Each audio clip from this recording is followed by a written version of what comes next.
దేవుని పరిశుద్ధ నామమునకు ఘనత మహిమ ప్రభావములు కలుగునుగాక. హల్లెలూయా.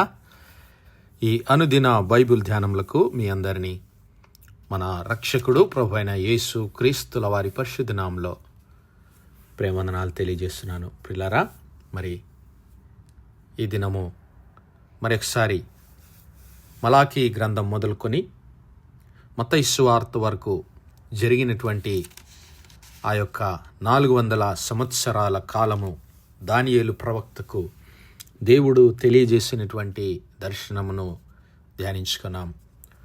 మరి రాజు అయినటువంటి నెబుకద్నెజరు కలగన్నటువంటి ఆ మహాప్రతిమను గూర్చినటువంటి స్వప్నంలో మరి ఆ యొక్క ప్రతిమ యొక్క శిరస్సు మేలిమి బంగారము, దాని రొమ్ము భుజములు వెండి, దాని ఉదరము తొడలు ఇత్తడివి, దాని ఉదరమును తొడలు ఇత్తడివి, అలాగే దాని మోకాళ్ళు ఇనుముతో చేయబడినవి. ఈ 4 భాగములు, 4 సామ్రాజ్యములు, మహాసామ్రాజ్యములు దరిదాపు మరి క్రీస్తు పూర్వము 600 సంవత్సరం మొదలుకొని క్రీస్తు పూర్వము 30వ సంవత్సరం వరకు ఆ జరగబోయేటటువంటి సంఘటనలన్నిటినీ దేవుడు దానియేలుకు దర్శనం ద్వారా చూపించాడు. అయితే ఈ రాజులందరి కాలము పోయిన తర్వాత మరి దేవుడు ఇదిగో ఆ రాజుల కాలములో 44వ వచనము, దానియేలు గ్రంథము 2వ అధ్యాయం 44వ వచనం, ఆ రాజుల కాలములో పరలోకమందున్న దేవుడు ఒక రాజ్యమును స్థాపించును, దానికెన్నటికీ నాశనము కలగదు. ఆ రాజ్యము దానిని పొందిన వారికి గాక మరెవరికి చెందదు. అది ముందు చెప్పిన రాజ్యములన్నిటిని పగలగొట్టి నిర్మూలము చేయును గాని అది యుగ యుగముల వరకు నిలిచెను. చేతి సహాయం లేక పర్వతము నుండి తీయబడిన ఆ రాయి ఇనుమును, ఇత్తడిని, మట్టిని, వెండిని, బంగారమును పగలగొట్టగా తమరు చూచితిరే. ఇందువలన మహాదేవుడు ముందు జరగబోవు సంగతి రాజునకు తెలియజేసి ఉన్నాడు.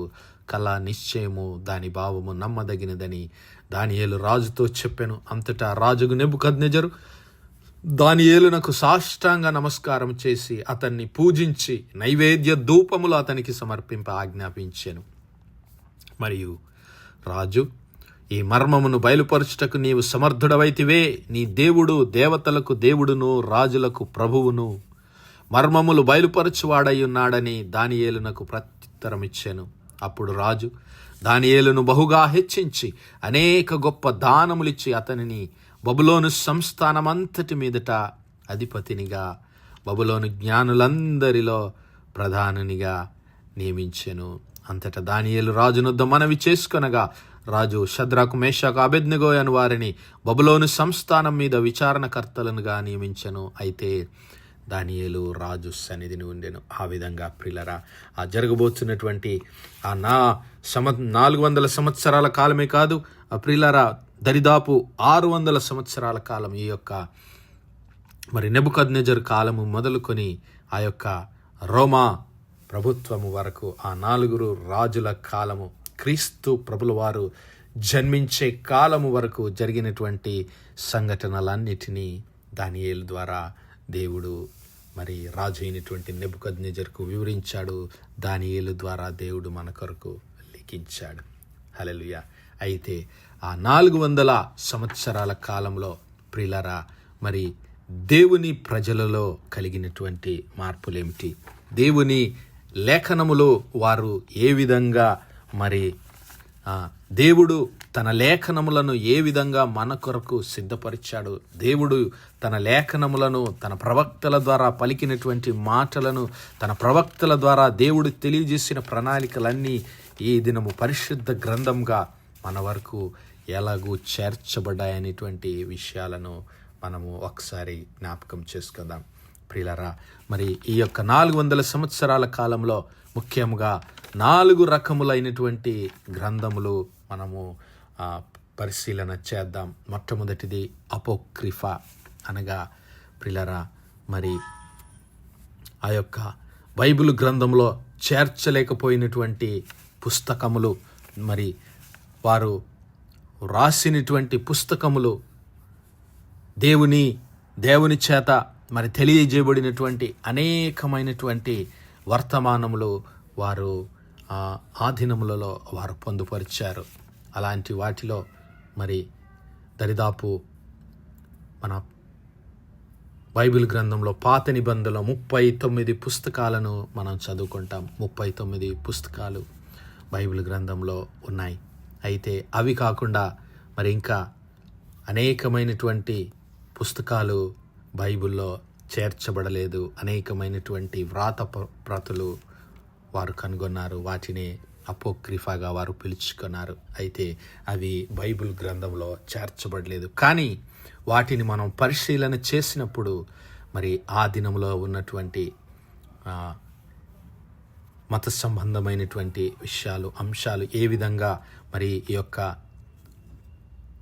యూదా ప్రజలను వారి దేవుని సన్నిధిలో మరి ఏ విధంగా ఆటంకాలు కలిగించారు, ఏ విధంగా వారు దేవుని సన్నిధిలో వారు జీవించారు, ఏ విధంగా వారు కాపాడబడ్డారు అనేటువంటి ఆ యొక్క విషయాలన్నిటినీ ఆ అపోక్రిఫాల ద్వారా, ఆ యొక్క దాచబడినటువంటి ఆ పుస్తకాల ద్వారా, ఆ ప్రతుల ద్వారా మనము చూడగలుగుతాం.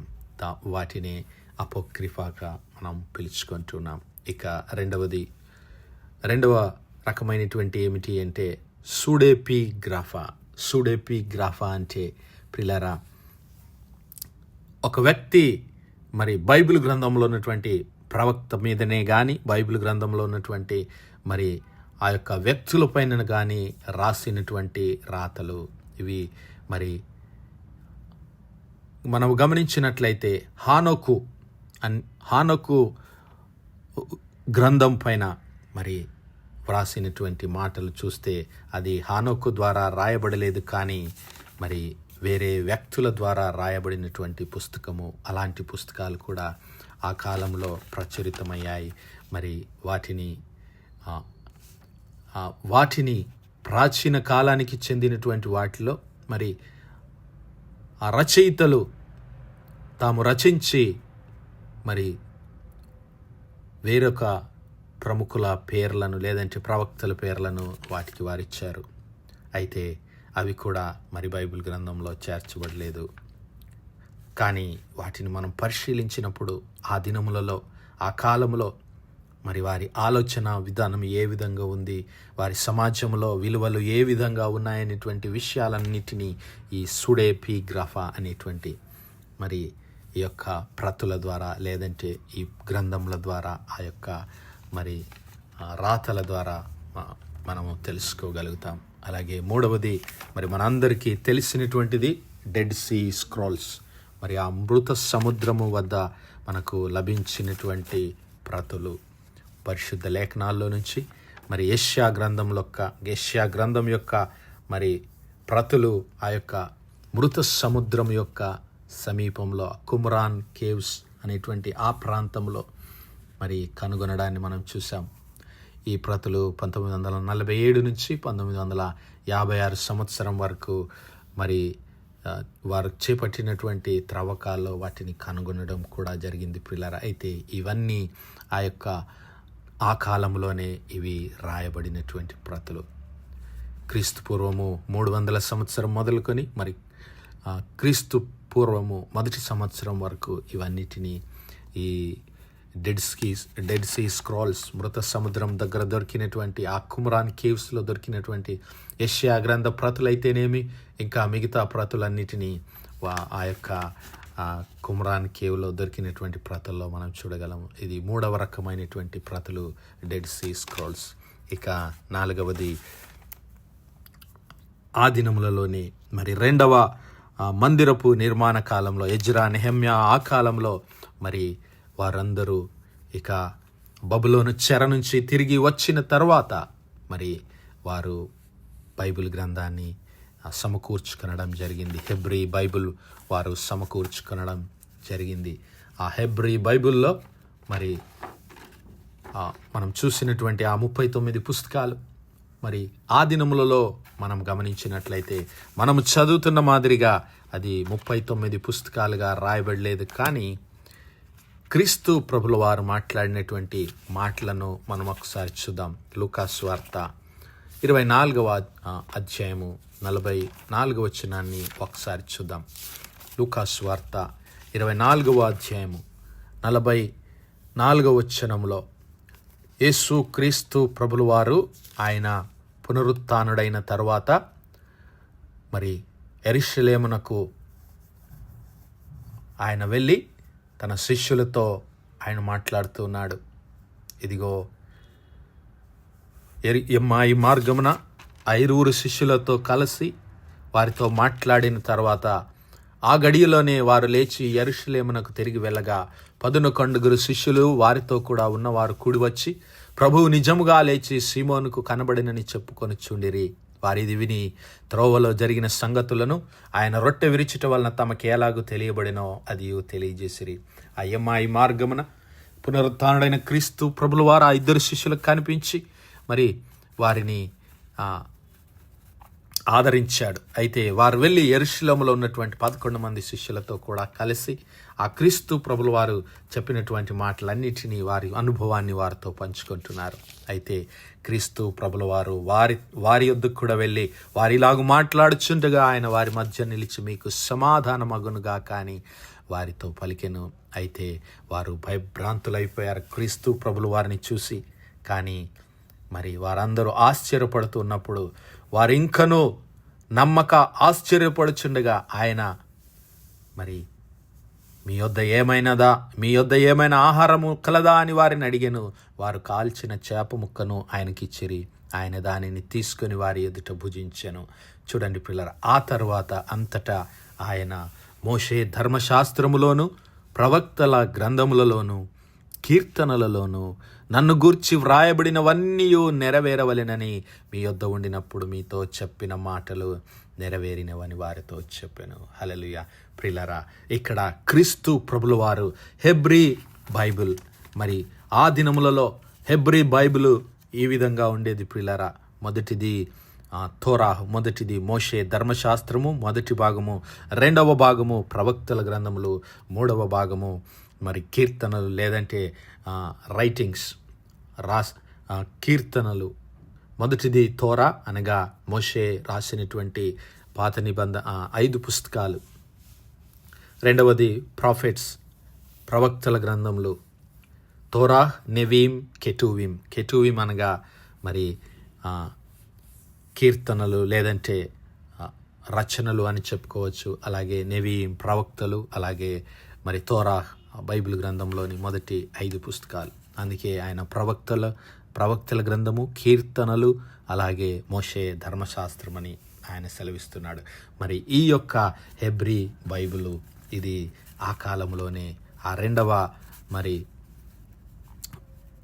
మందిరాన్ని వారు నిర్మిస్తున్నటువంటి సమయము, రాజు అయినటువంటి కోరేషు ఇశ్రాయేలీలను మరి తిరిగి పంపిన తర్వాత మరి వారు యెరూషలేములోనికి వచ్చి ఆ సమయంలోనే వారి యొక్క బైబిల్ గ్రంథాన్ని, ఈ రచనలన్నిటినీ వారు సమకూర్చడం జరిగింది. చివరిగా ప్రియులారా, మరి ఒకటి సెప్టువజింట్ అనగా ఈ యొక్క హెబ్రీ బైబిల్ను మరి ఆ దినములలో టోలెమీల రాజు అయినటువంటి 2వ టోలెమీ క్రీస్తుపూర్వం 284 నుంచి 246వ సంవత్సరంలో అలెగ్జాండ్రియా పట్టణంలో మరి హీబ్రూ బైబిల్ను గ్రీకులోనికి అనువాదం చేయడం జరిగింది ప్రియులారా. ఆ విధంగా హెబ్రీ భాషలో ఉన్నటువంటి బైబిల్ ఆ రాజు మరి తాను చదవడానికి, తన లైబ్రరీలో పెట్టుకోవడానికి హెబ్రీ భాషలో నుండి తన గ్రీకు భాషలోనికి మరి 12 గోత్రంలో నుంచి, ఒక్కొక్క గోత్రంలో నుంచి 6 వ్యక్తులను తీసుకొని, పెద్దలను తీసుకొని 72 మంది కలిసి ఆ సెప్టువజింట్ అనగా ఆ యొక్క 70 అనేటువంటి అర్థం వచ్చే మాదిరిగా వారు హెబ్రీ బైబిల్ను గ్రీక్ భాషలోనికి మార్చడం జరిగింది. ఆ విధంగా దేవుడు తన ప్రజల కొరకు పరిశుద్ధ లేఖనాలు సిద్ధపరిచాడు. మరి నేడు నీకు నాకు దేవుడు ఉచితంగా అనుగ్రహించినటువంటి ఈ యొక్క పరిశుద్ధ లేఖనాలు దేవుని పరిశుద్ధాత్మ ద్వారా ధ్యానించి దేవుని ఆశీర్వాదాలు పొందుకుందాం. అట్టి కృప, అట్టి ధన్యత దేవుడు మనందరి జీవితాల్లో దయచేయునుగాక. ఆమేన్. ప్రార్థించుకుందాం. పరిశుద్ధుడా, మహోన్నతుడైన మా తండ్రి, మరొకసారి మీ ప్రియ కుమారుడైన యేసయ్య పరిశుద్ధ నామములో మీ కృపా సన్నిధానంలో ప్రార్థిస్తున్నాం తండ్రి. మీరు మా కొరకు సిద్ధపరిచిన ఈ పరిశుద్ధ లేఖనాలను తండ్రి మీ యొక్క పరిశుద్ధాత్మ జ్ఞానము చేత అయ్యా గ్రహించి మీకు విధేయత చూపి వాటిని విని నేర్చుకుని నిత్యము ధ్యానించే కృప మాలో ప్రతి ఒక్కరికి దయచేయమని మహిమ ఘనత ప్రభావాలు మీకే చెల్లిస్తూ మా ప్రభుని యేసు క్రీస్తుల వారి పరిశుద్ధ నామమున ప్రార్థించి వేడుకుంటున్నాం మా పరమ తండ్రి. Amen, amen, amen. God bless you all. Praise the Lord. Shalom.